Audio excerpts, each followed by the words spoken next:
Hi everyone, and thank you for those of you who have joined so far. I'm just going to give it one more minute or so to allow other people in from the waiting room, and then we'll begin.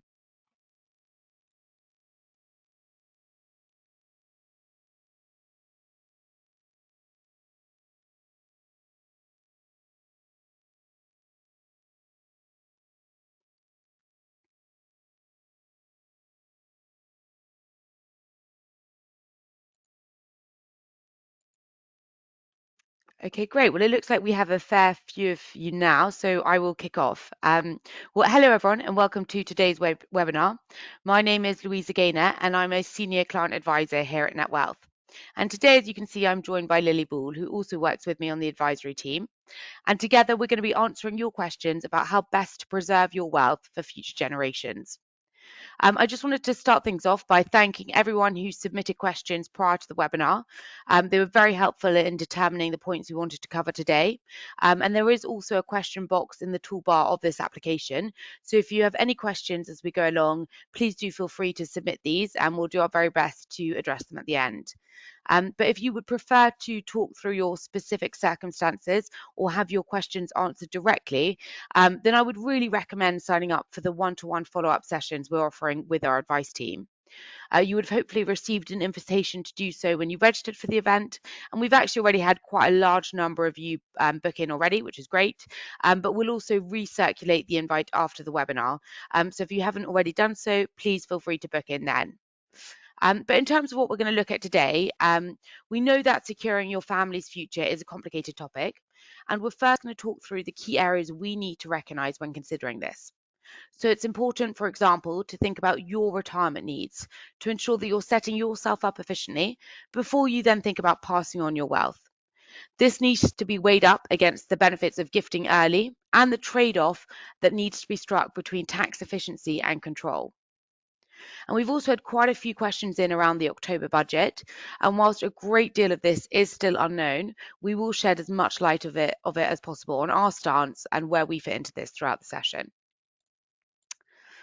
But I just wanted to start off by highlighting the importance of financial planning and understanding where you sit. Your primary objective should always be ensuring that you have sufficient investment asset base to meet your income needs throughout your lifetime. And then beyond that, it's thinking about estate planning, how much you can afford to gift, and crucially, when. So when we think about our financial plans, there are certain aspects that we cannot control. We can model for these, but we can't influence their outcome. And these are shown on the left-hand side of this chart here. The faded out area on the right are the elements of investing and financial planning that we can control. And I'm going to come on to them a little bit later on in the session. But for now, I just wanted to focus on what we've coined the uncontrollable elements of investing. So the first one we can see here is market performance. Clearly, that's something that's out of our control. No one knows what returns are going to be over the next few weeks, months, or even year.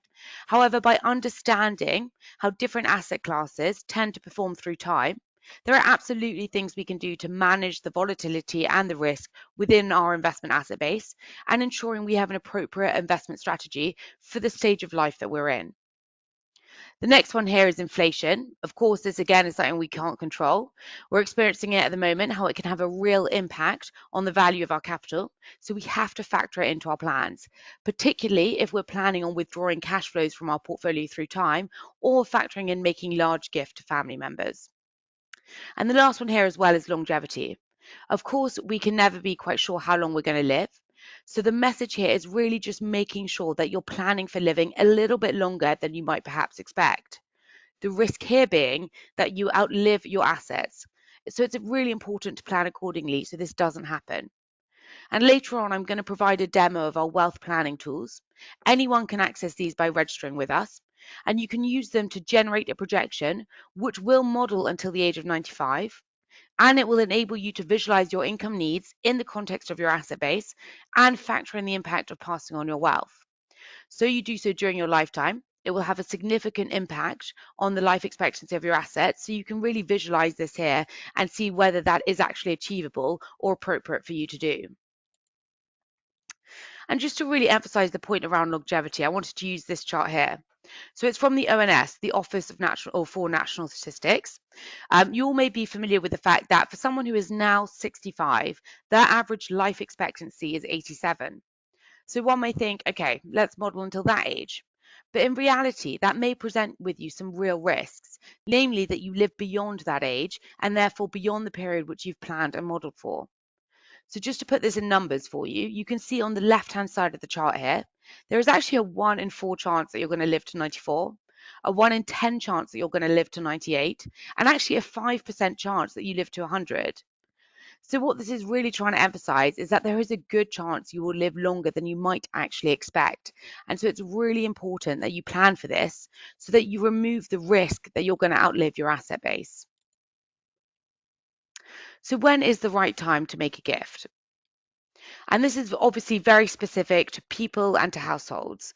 But this chart here is again taken from the ONS website, and it shows the distribution of wealth of the average UK household by category, so by asset base, and by age group. So what we can see here is that as one gets older, there is the accumulation of wealth. And this really tops out between the age of 55 to 64. So for most people, that's just before you enter retirement. And then at that point, you enter the decumulation phase of your life. And you become more reliant on your investment assets to support your income needs. And you start to draw on these, perhaps drawing an income from your pensions, your ISAs, your general investment accounts, or even downsizing your main residence to release some equity for you to do so.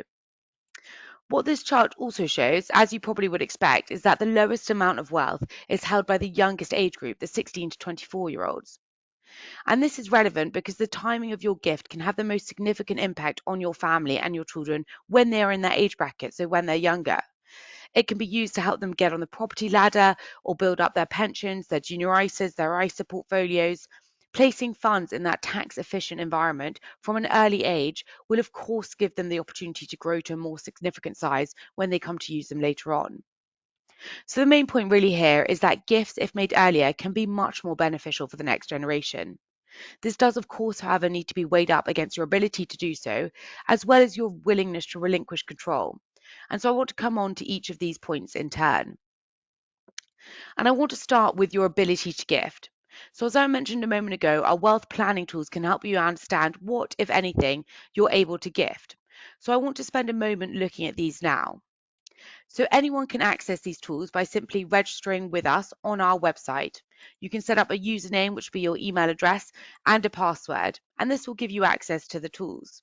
So what I'm going to do is I'm going to log in here to one of our demo accounts. So if we just set up a password, there we go. So I'm going to log into Jane Mondrian, and we're going to go to the wealth planning tools. So once you've set up your username and your password and you have access to these, you're not committed to opening an account, and you can certainly opt out of receiving further communication from us. But what I just want to do is to be able to model for my financial future.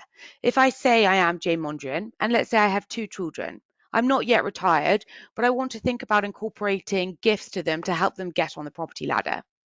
So you can see we've already got a projection here. Jane is 57. She wants to retire in 3 years' time when she's 60. She's got a gross annual salary at the moment of 100k per annum, and she wants to target when she retires £8,000 per month of net income. She's already factored in a one-off withdrawal of £250,000, and if we look at the chart here, we'll be able to see that modelled. And what we can see is that her overall asset base at the moment is just over 2.2 million, and that's made up of a combination of her pensions, her ISAs, and her general investment accounts. So in the chart here, we can see 57 is our current age. This point here is 3 years' time. That's the retirement date at 60. This little dot here is that one-off withdrawal. So we can see here it's earmarked for a mortgage repayment that she wants to make at the age of 60, and that's going to be for £250,000. So this projection shows us that even factoring in that large capital expenditure, she's still going to have a sufficient asset base to meet that £8,000 per month income requirement that she's targeting.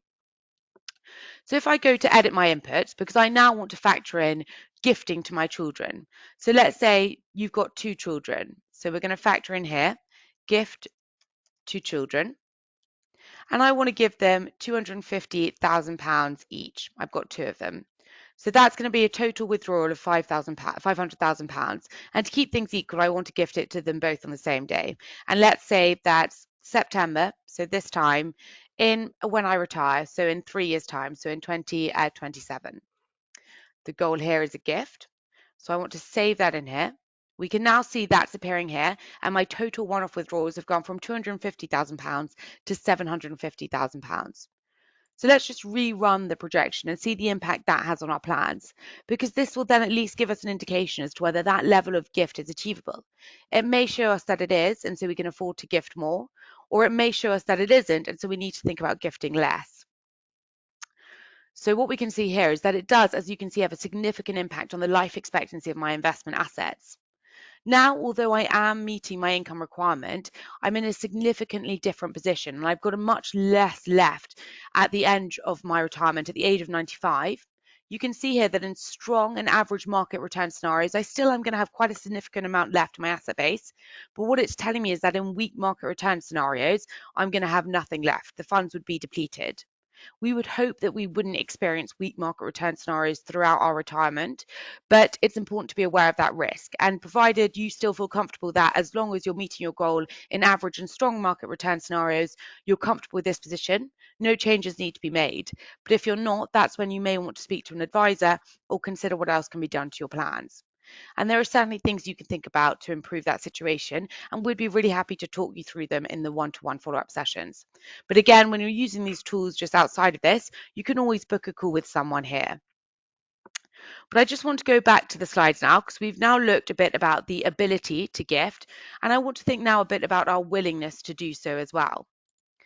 So we've thought about, okay, can I afford to gift? And it's great if I can. But what happens if, okay, I can afford to gift, but I now want to think a bit more about the control conundrum. So the second point I raised about our willingness to gift.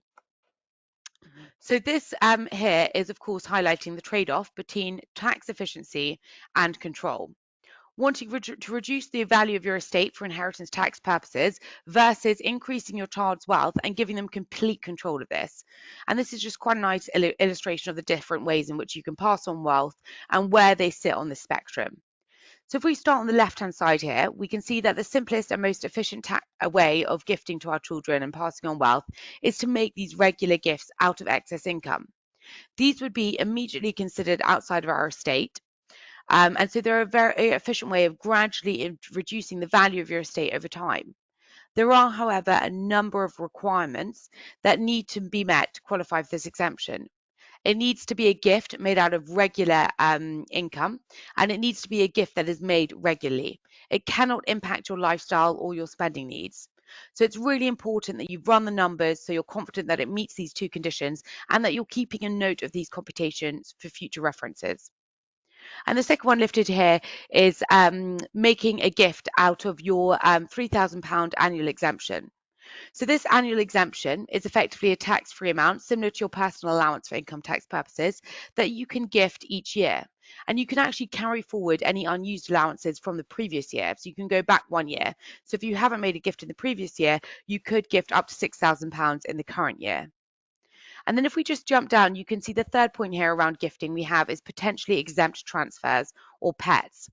And this is more actually when you're gifting larger amounts of capital from the value of your estate, whether it be cash, shares, property, things like that. It will start a 7-year clock from the date that you gift.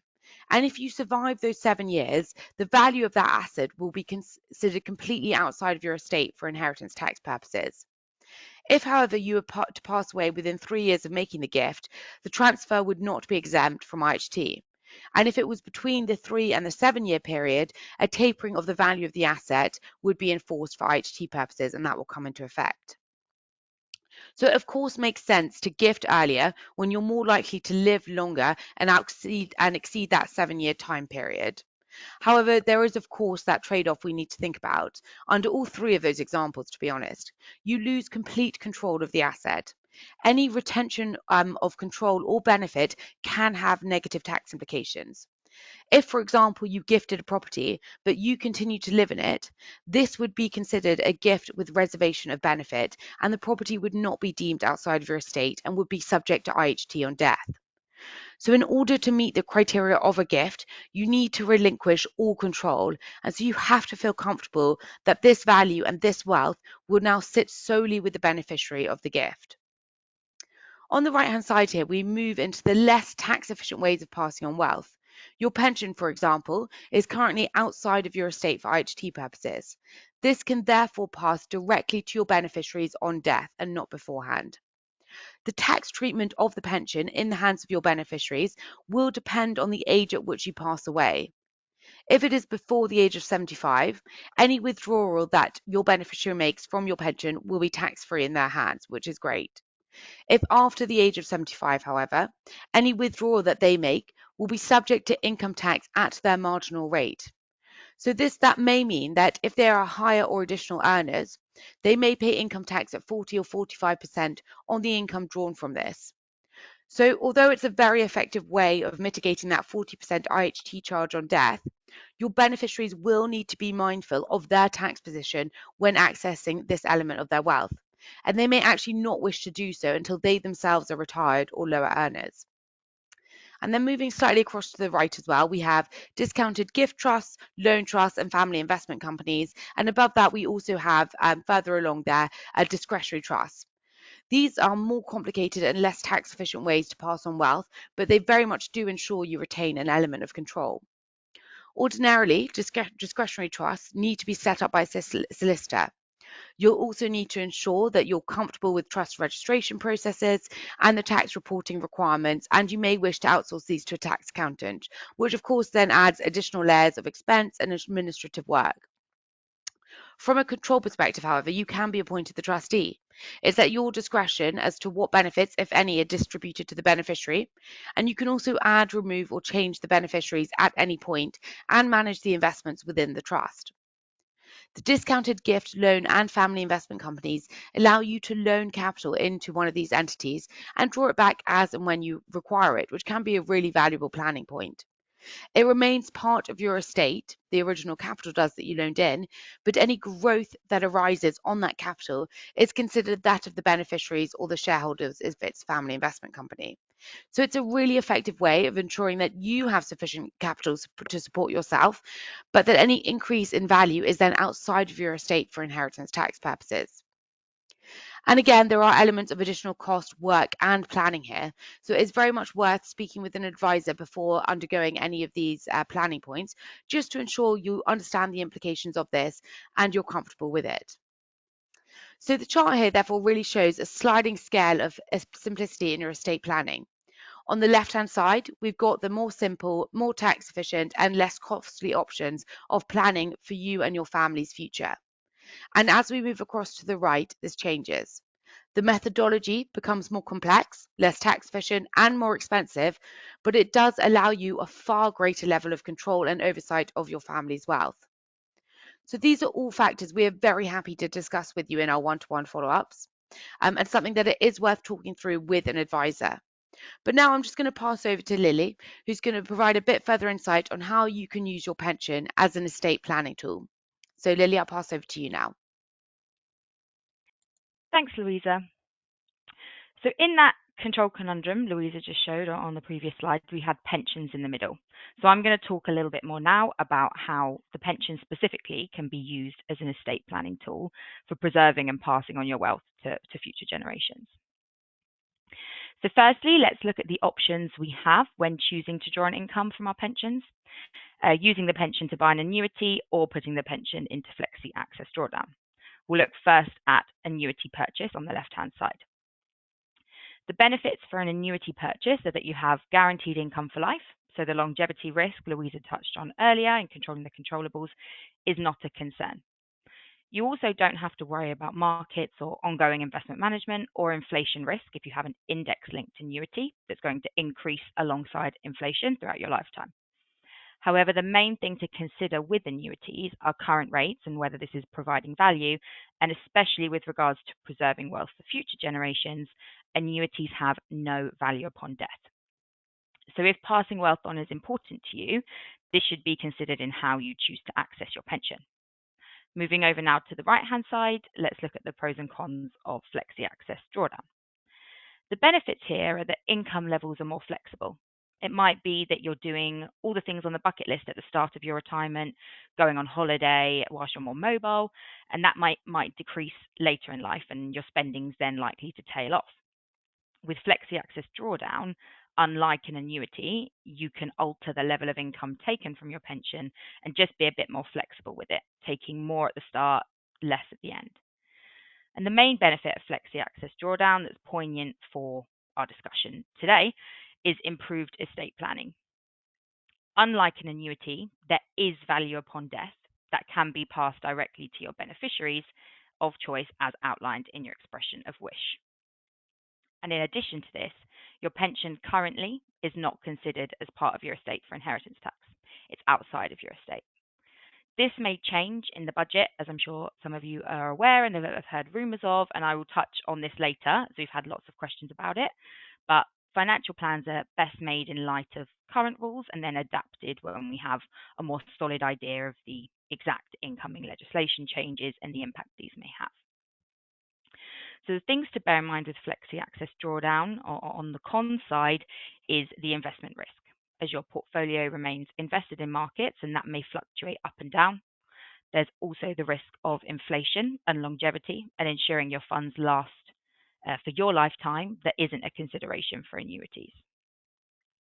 For the purpose of the case study example I'm going to run through on the next few slides, we have assumed that the pension will be accessed via Flexi Access Drawdown, as the focus of this webinar today is passing on wealth, and the pension via Flexi Access Drawdown remains one of the best ways to do so, as it is outside of your estate for IHT purposes. So accessing your funds and ensuring you do so in a way that's thoughtful with the aim of passing wealth on is important to securing the best outcome for your financial plans. Here in this case study, we're looking at our client Annabelle. She's 65 years old, she's just retired. She has £1 million in her pension that she's just crystallised in full and put into Flexi Access Drawdown. She's going to take her tax-free cash and reinvest this in a GIA or general investment account, as she does not have need for those funds right now. Perhaps these could be funds that Annabelle may earmark for gifting. Each year, Annabelle's going to move £20,000 from her general investment account into an ISA for tax efficiency. And Annabelle's going to invest in a risk level 5 portfolio that's globally diversified with a 60-40 split between equities and bonds. Her primary objective is first to provide income for her retirement, where she's looking at £3,500 a month net. Then she'd like to pass any remaining funds onto her 3 children. Now, Louisa covered gifting earlier today and the impact this can have sooner rather than later. So it may be that Annabelle takes a look at gifting some of her tax-free cash to her children to help them earlier in life with a house deposit or school fees, for example. But for the purposes of this case study and the projections that we're going to see over the next few slides, we're focusing on the pension to pass on wealth rather than gifting. On this slide here, we can see the outcomes of these inputs in the projection. And you can see that when drawing £3,500 a month net from Annabelle's pension first, until that is exhausted, and then taking her income from the funds in the general investment account and the ISA, that Annabelle is easily able to meet her income requirements throughout her lifetime until age 95, where under average returns, there will be £330,325 left in her ISA. So Annabelle's able to meet both of her objectives here, of providing an income for her own retirement, whilst also having some left to pass on to her 3 children. On this slide here, we have the exact same inputs, same age, same income requirement, same investment pots invested in the exact same way. The difference on this slide is that Annabelle is drawing from her portfolios on a blended basis rather than the pension first that we showed in the previous projection. She's going to utilise her full basic rate tax band each year and drawing from the pension, general investment account and ISA simultaneously. In this outcome, we can see again that Annabelle is easily able to meet her income needs until age 95, and assuming the average scenario, she now has £655, £419 remaining in her pension, all in her pension. Now, this is important for her secondary goal of passing wealth on to her children, as from drawing on a blended basis, not only does she have more left in her investment pots from better tax efficiency, it's also all in her pension account, which is outside of her estate for inheritance tax purposes. And so this money will not be subject to inheritance tax and will go directly to Annabelle's children as specified in her expression of wish with her pension. Now, both projections that we've shown and run through here, they meet both of Annabelle's objectives, but one is more thoughtful around the withdrawal strategy, and this is where financial planning can be really impactful and beneficial for meeting your objectives more optimally and effectively. And Louise is going to touch on this and the ways Netwealth might be able to help a little bit later. Now, finally, for this case study, as many of you may know from attending Netwealth events or reading our literature, we place fees and transparency of fees at high importance. And so I just wanted to quickly show here the impact that fees can have on your investment pots. And in the context of this case study, they have a significant impact on how much wealth Annabelle is able to pass on. We've used the exact same inputs as previously. The only difference to the previous slide is here we've considered the impact of paying just 1% more in fees annually. This is a cost difference that we frequently see at Netwealth when comparing people's current setups to our own service. And as you can see here, the funds run out 4 years sooner. And so Annabelle gets 4 years less income just by paying 1% more in fees. But importantly, for estate planning and passing wealth on, there are no funds left at age 95 for Annabelle to pass on to her 3 children and the next generation. So paying just 1% more in fees annually and allowing this to compound over time can have a really negative impact on your financial plans, as we can see in this example. Annabelle is less able to meet her objective of income until age 95 and passing wealth on. So fees remain very important, and we're always happy to discuss fees and compare with your current setup. And the one-to-ones can be a good time to run through your personal setup with us. So please do book these in using the link provided in the chat, or we will of course circulate the link to book this in the email afterwards if you haven't booked in already. I'm going to speak now about the upcoming budget that we have on the 30th of October. We received a lot of questions about potential changes, and as Keir Starmer and Rachel Reeves have warned, it's likely to be a painful one. So I just wanted to take some time to talk through some rumoured changes and how these may impact our ability to preserve wealth for future generations. But to reiterate, there's no concrete detail as of yet, but I will talk through what's being speculated on. On this slide here, I've included the different policies that have been discussed in the media. And these are broadly listed in order of most to least likely, as we did receive a question beforehand on the likelihood of changes. So hopefully this helps to address that. At the top, we have VAT on private school fees. That looks very likely and was mentioned in the manifesto.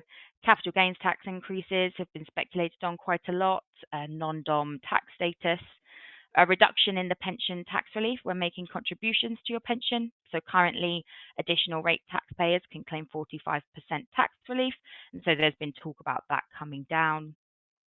Rent caps, wealth tax, perhaps through council band tax changes, reduction of the tax-free cash that you can take from pensions, and finally, less likely but still possible, is reinstating the lifetime allowance on pensions. The ones most relevant out of this list for passing wealth on relate to inheritance and pensions, so I'm going to discuss them in a bit more detail now, as we did have a question beforehand asking, in view of potential changes in the October budget, what could the protective actions be to take for my pension or portfolios? So starting with pensions, we believe immediate changes to pensions appear unlikely. So the lifetime allowance was ruled out by the Labour government, reinstating that. But if it was to be reinstated, it would be quite likely that you could apply for protection if they make this available to protect your pension as it currently stands. Previous Labour governments have allowed protection applications before making changes, so it's likely that this government may do the same if they are looking at the LTA. Tax relief changes. So currently, as I mentioned a bit earlier, you can receive relief at 45% if you're an additional rate taxpayer when making contributions to your pension, 40% if you're a higher rate taxpayer, and 20% if you are a basic rate taxpayer. They may change this, so it's say 20% across everyone on a flat rate, regardless of your tax status. And if this is a change that is likely to happen, it could be worth expediting plans to protect against this by making larger pension contributions whilst the higher rates of relief are still available. But again, we aren't entirely sure whether this is a concrete change or not yet. And finally, with pensions, changes to tax-free cash. So currently, you can take the 25% lump sum allowance of your pension tax-free, and this is capped at a maximum amount of £268,275. If this amount is reduced or if the tax-free cash is abolished, it obviously would have been better to take it sooner rather than later, although the likelihood of this does need to be considered, as you would be preemptively bringing assets inside of your estate for inheritance tax purposes if you take it out of the pension and reinvest it in a general investment account, for example. We wouldn't necessarily recommend doing anything too drastic ahead of the changes, as it is speculative, and it may be that certain protections are announced alongside, if anything is announced as a policy change. And it often takes time for legislative changes, particularly to complicated wrappers like a pension, that would impact a lot of people, obviously, to pass through various layers of Parliament. So next, on to inheritance tax and any changes that may take place here. So currently, inheritance tax is charged at 40% on the value of your estate over £325,000 when someone dies. And potential changes that could be made here include increasing the rate from 40%.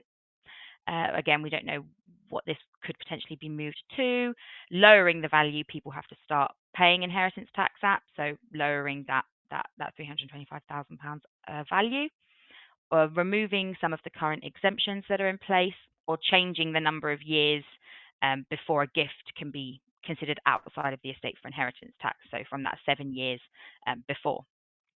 Again, this is all speculative currently, and the government have not commented solidly on any of these. We will be communicating with clients and prospects closer to the budget at the end of next month, when it's likely that more proposed policy changes have been leaked, and of course after the budget to update on any changes that have been announced with webinars and informational sessions like this. So do keep an eye out for those and make sure to register. We can also take time in the one-to-ones after the session today to discuss any potential budget changes that may be worrying you and the impacts that these may have on your financial plans on a more one-to-one basis. Financial plans are not built and discussed in one day and in one sitting. Building up the financial plan on current rules relating to passing wealth on over time, and updating the flexible plan in light of rule changes when appropriate and applicable is the best way forward. And this is definitely something that we can help with. And Louise is going to talk a little bit more about that now, and Netwealth's approach to financial planning and how the teams can help specifically with the aim of preserving wealth for future generations. Perfect. Thank you, Lily. That was really helpful. And as you say, now, I just wanted to talk a bit more, as Lily said, about the Netwealth approach, and really about the two main branches of our service with a particular focus on one side. So we do have an investment and advisory offering, and clients have the ability to opt in for one or both of these services. And whilst our investment team are here and there to build out our portfolios and manage these through time, what I'm going to focus on now, and because what I think has particular relevance to passing on wealth and the things that Lily and I have both discussed, is the advisory side of our services. So really, our financial advice offering aims, as it says here, to boost the effectiveness of your long-term planning with rigorous analysis of your financial circumstances and personal recommendations that are designed to meet your needs and achieve your objectives. So our advisors will sit down with you. They'll gather the information around your wider circumstances, your income, your outgoings, any future expected income or outgoings, your assets, your liabilities, and get a good understanding of your primary and secondary objectives. They will then go away and prepare a written report, which will include an evidence-based recommendation as to how you can most effectively achieve your goals. And their recommendation will include clear rationale for each component. And whilst there is no way that you are obliged to follow these, they are designed to help you make the best long-term decisions proactively, to avoid the mistakes, the behavioural pitfalls, and also to give you the confidence in you and your family's financial futures. The advice will include some intricate and bespoke cash flow modelling, and you can review this with your advisor, as well as a proposed investment strategy that can be implemented with Netwealth, or actually can be taken and implemented elsewhere as well, which is of course important. So our advice can cover a broad range of areas, and the exact scope of this can be agreed with your advisor at the time when you meet with them. The overall aim being here to help you build out your unique financial plans by providing our analysis and recommendations on a number of different topics. So looking just quickly on the left-hand side here, you can see that we focus on your existing investment strategy and can provide a proposed asset allocation to help you meet your objectives. Based on our initial fact find, we can gain an understanding of your income requirement, how this may change over time, and how we can best use your investment assets to cover any shortfall. And this all, of course, falls into the wider topic of retirement planning, where we can model for any retirement age so that you can understand the impact this will have on the life expectancy of your investment assets. And linked in with this, of course, on the bottom, you can see there, and also on the top right-hand side, we address the points, or we can address the points around pension planning. That be whether it's understanding what you're able to contribute to your pension in the accumulation phase of your life, or actually working out whether it be most efficient and cost effective from an investment perspective to consolidate your pensions as well. We can look and provide advice on that part of your planning. We can also create bespoke cash flow models that factor in a number of scenarios such as gifting, retirement age, the impact of targeting a greater or lower level of income, all enabling you to visualize your plans and give you control over you and your family's wealth. And what we've been looking at today on the bottom right-hand side here is estate planning and passing on wealth to future generations. And this really is often a key objective of those entering the retirement phase of their life. And what we've hopefully highlighted is that the sooner clients start to think about this, the better position they can put themselves and their children in. And there are, of course, tax efficient ways in which we can reduce the value of our estate and provide for our children, but they will be specific to the individual. And it's something that, as Lily and I have both mentioned, we would be very happy to discuss in the one-to-one follow-ups. As we've seen today, it can range from gifting early, using children's tax allowances, setting up a trust or a family investment company, things like that. So there are a lot of topics we can think about when we're considering our wider financial plans. An advisor can really help you put this into context of your own needs and what would be best for you and your family. So if you do decide you would like to take financial advice, our advisors are able to provide you with this on a one-off or an ongoing basis. And this is often considered a very valuable service for individuals who, as we've said, are entering that transitional period in their life or have had a big shift in their wider circumstances. Maybe it's retirement or estate planning. Maybe they've received a large capital sum and they're looking on advice as to how to best invest it for their family's future. So we really, with these services, wanted to provide clients with the flexibility around the offering. Some clients may only require a one-off piece of advice. They may perhaps look to refresh it in 5 years' time. And others may think, actually, I want to take an ongoing piece of advice so that they can ensure they will remain on track to achieve their goals through time. They may have a lot of different moving parts to their plans, and so they want the reassurance from a qualified financial advisor who is regularly reviewing their setup. And in either scenario, the areas we just saw on the screen can be covered and would be delivered to you in the form of a written report that the advisor would then sit down and review with you and, where relevant, would help you to implement. So if you would like to find out about these services, let's talk about it in the one-to-one follow-up sessions. Or if you haven't or don't have time to book in for one of those, please do just email us at advice@netwealth.com. And it's of course important to be mindful of the overall cost of investment and the advice offering that I've just mentioned to ensure that you're benefiting and taking value from the service you're receiving. So at Netwealth, we separate out our investment and our advisory fees to give clients the utmost flexibility. So they can choose to take just one or other of the services, and the combined all-in cost of both can actually be seen in that final row of that first table on the screen here. So our investment fees are shown in the first row there, and they're split into 4 different fee bands. And the one that you fall into will depend on how much you and your network invest with us. So if you and your family, for example, are joined in a network, your accounts will remain completely separate and private, but we'll look at the total contributions across your network to calculate which investment fee band you fall into. So let's say you and your family had a combined account value of 1.2 million. That would put you in the third column here in our lower fee band of 0.45% per annum. This would then be levied on the full amount invested with us and not just the amount above 1 million. If you chose to then take up ongoing financial advice, this would be an additional 0.35% per annum. And the incidental costs of investing are conservatively estimated to be not more than 0.3% per annum, which you can see on that third line there. So that would put your all-in cost of investing and advice at 1.1% per annum, which remains significantly lower than our competitors and the traditional wealth managers out there. But we want to obviously reiterate, and hopefully you've seen today, that with all the elements of our service, it comes with no compromise on the quality of that you receive. And just down there below, you can see we also have our one-off advice offering. And that will actually be a fixed fee, and it will be agreed with you before entering into any work. It will be signed off on the advice agreement, and it will be based on a charge out rate of £200 per hour. And as you can see, just written below there, a typical retirement focused report usually comes out at between 8 to 12 hours of work. So that gives you a broad basis of where we fit in. But it will, of course, vary if you have very complicated structures or if you've got quite simplistic requirements. And we can talk through that in that initial meeting with you.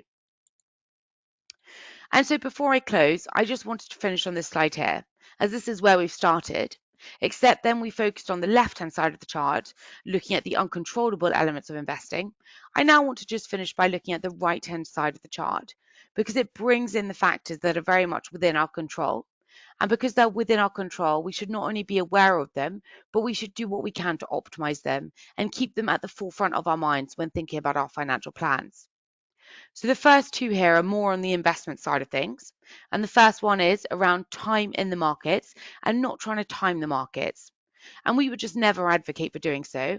We've seen markets drop quite significantly. We saw them do so in just August, a few months ago. And if we ask ourselves honestly, who was sitting in cash at that point that would have felt comfortable investing when they would have been buying in at a lower price point versus who was invested and would have been panicked and felt like they needed to withdraw from the markets and then would have missed out on the recovery that we've actually seen pretty much consistently since that date. So what we say here is that it's actually just really important to choose an investment strategy, or in the Netwealth case, a risk level that you feel comfortable in, so that you can sit through the good and the bad times in market and just harvest those market returns as and when they recur. The next one on this list is diversification, and that's really the responsibility of our investment team here. So making sure you're exposed to different asset classes with different drivers of return and risk. So that's ensuring that the portfolios are populated and globally diversified so that through an economic cycle, you're just not overly exposed to a particular sector or region. And so you can harvest those returns of the different drivers as and when they occur. And that is something that we don't want you to have to worry about. We want our investment team to manage those. With their expertise, their access to information, they can regularly review the portfolios and move them around based on what they will think will give the best risk-adjusted returns for clients at each risk level. And then the second 2 points here, or the final third and fourth point, are more to do with the financial planning side of things. So this is thinking about how we structure our investments. So making sure we're using our tax wrappers and allowances efficiently. So that's our pensions and our ISAs and things like that, which can really help drive better net returns.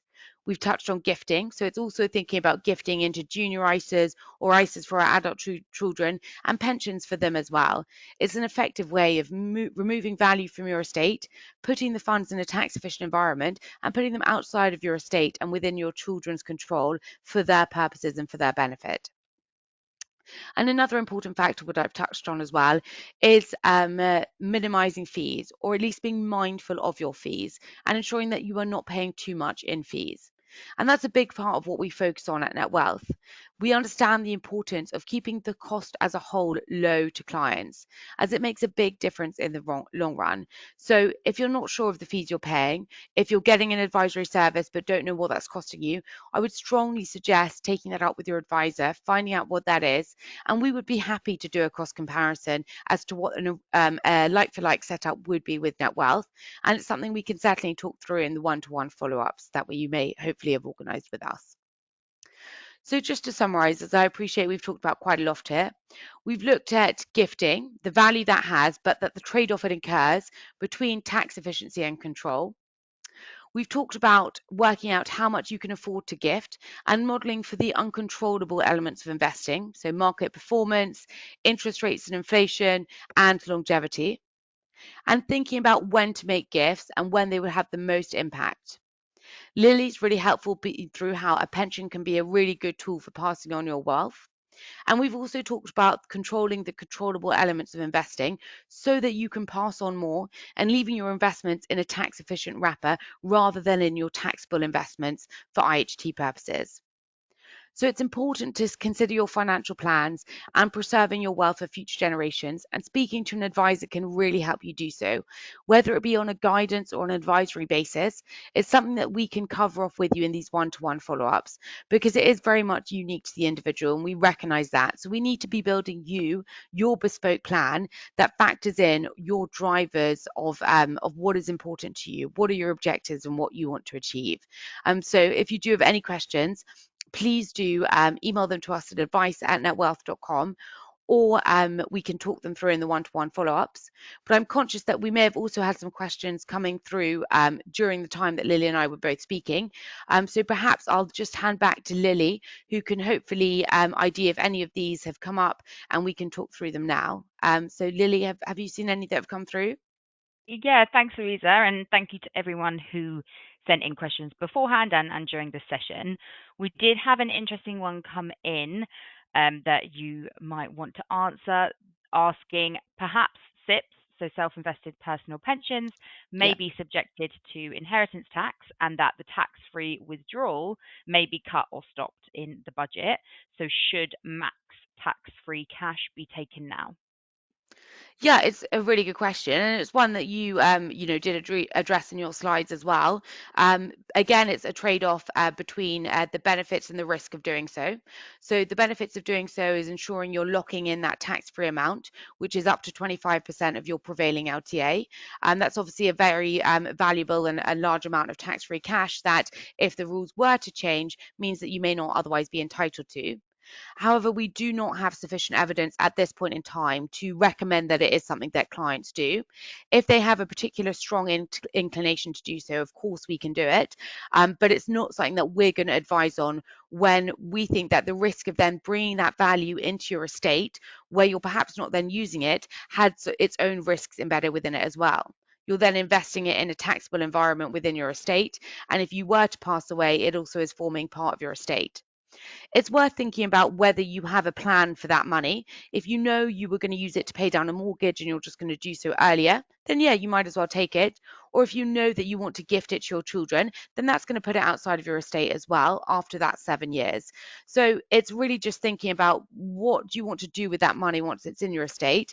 And so, is it worth bringing it in versus the risk of then having it within your estate for IHT purposes and really from income and capital gains perspective as well?